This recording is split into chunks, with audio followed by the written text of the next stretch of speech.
Hello बच्चों, मैं Usha Sharma Victorious International School Atharauli Aligarh से। आज क्लास 5th में हम व्याकरण पार्ट में चैप्टर 1 की रीडिंग करते हैं। ओके, चैप्टर है जैसे देखिए भाषा, लिपि और व्याकरण। यस देखिए, हाँ, नाम है भाषा, लिपि और व्याकरण। इस भाषा किसे कहते हैं बेटा? जिस माध्यम से भी हम अपनी बात दूसरे तक पहुंचाते हैं और दूसरे की बात को हम समझते हैं, वही माध्यम भाषा कहलाता है। माध्यम कुछ भी हो सकता है, लिखकर, बोलकर या कैसे भी। इस देखिए, इसमें देखिए बच्चों, आपने चित्र में देखा कि सभी लोग अपनी बात अलग अलग संकेत द्वारा एक दूसरे को समझा रहे हैं। संकेत से, अब संकेत के लिए क्या जरूरी है कि हम आमने सामने हो तो ही तो संकेत देख पाएंगे, नहीं तो नहीं देख पाएंगे।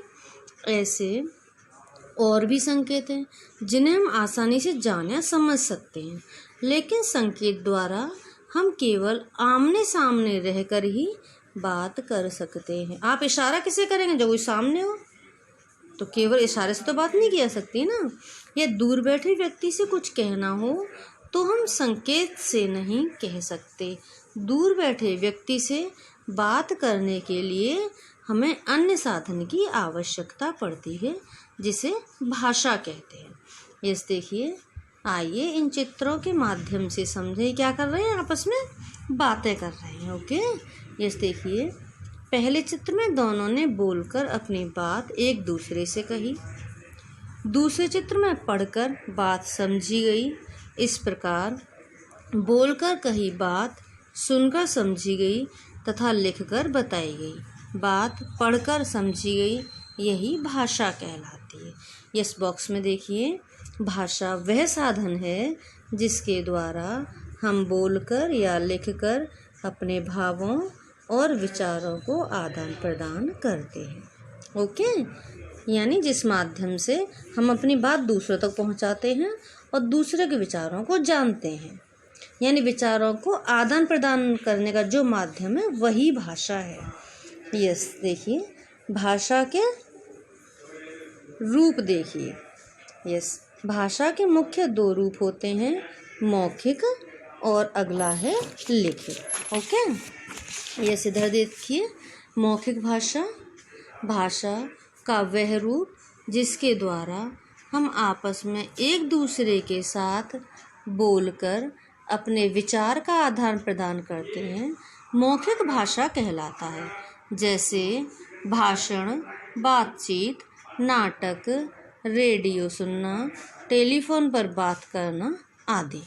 ओके, यानी मौखिक जब बात करते हैं तब क्या होता है? मौखिक भाषा। बोलकर बात करते हैं, ओके, वह होता है मौखिक भाषा। यस, नेक्स्ट पार्ट देखिए, लिखित भाषा। यस, लिखित भाषा है जब हम अपने विचारों पर या यस दिख गया, हाँ, लिखित भाषा है जब हम अपने विचारों या भावों को लिखकर प्रकट करते हैं तो भाषा के रूप को लिखित भाषा कहते हैं। जब हम बोलकर कहा तो मौखिक भाषा, जब लिखकर बताते हैं अपनी बात तो लिखित भाषा। जैसे विभिन्न प्रकार के साहित्य, पत्र पत्रिकाएं, समाचार पत्र, कहानियाँ आदि की पुस्तकें। यस, अब देखिए बोली, क्षेत्र में परिवर्तन के साथ साथ किसी भाषा के शब्द और उसके उच्चारण का ढंग भी बदल जाता है। उदाहरणार्थ यानी उदाहरण पर, हमारी राष्ट्रभाषा हिंदी है,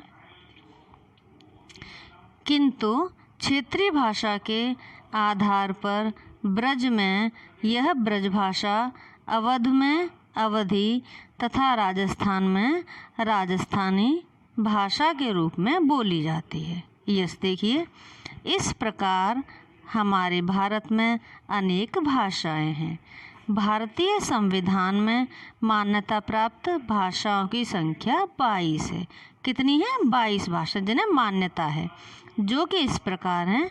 ये से भाषाएं दी हुई हैं भारतीय संविधान में मान्यता प्राप्त भाषाएं। देखिए, हिंदी, उर्दू, संस्कृत, नेपाली, मैथिली, असमिया, सिंधी, तमिल, बोडो, डोगरी, कन्नड़, उड़िया, तेलुगु, मणिपुरी, कश्मीरी, मराठी, बंगाली, कोंकणी, मलयालम, पंजाबी, गुजराती, संथाली।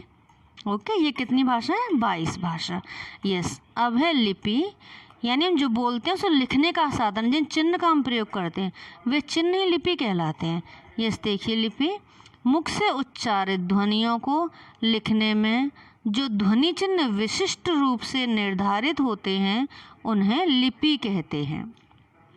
दूसरे शब्दों में भाषा को लिखने की विधि ही लिपि कहलाती है। प्रत्येक भाषा की अपनी एक विशेष लिपि होती है। देखिए, हिंदी की देवनागरी, अंग्रेजी रोमन, संस्कृत देवनागरी, पंजाबी गुरमुखी, उर्दू फारसी, मराठी देवनागरी। ओके बेटा, इस पार्ट में इतना ही करते हैं। नेक्स्ट पार्ट नेक्स्ट वीडियो में करते हैं। सो इतना बेटा समझ लीजिए। ओके, सो बाय बेटा।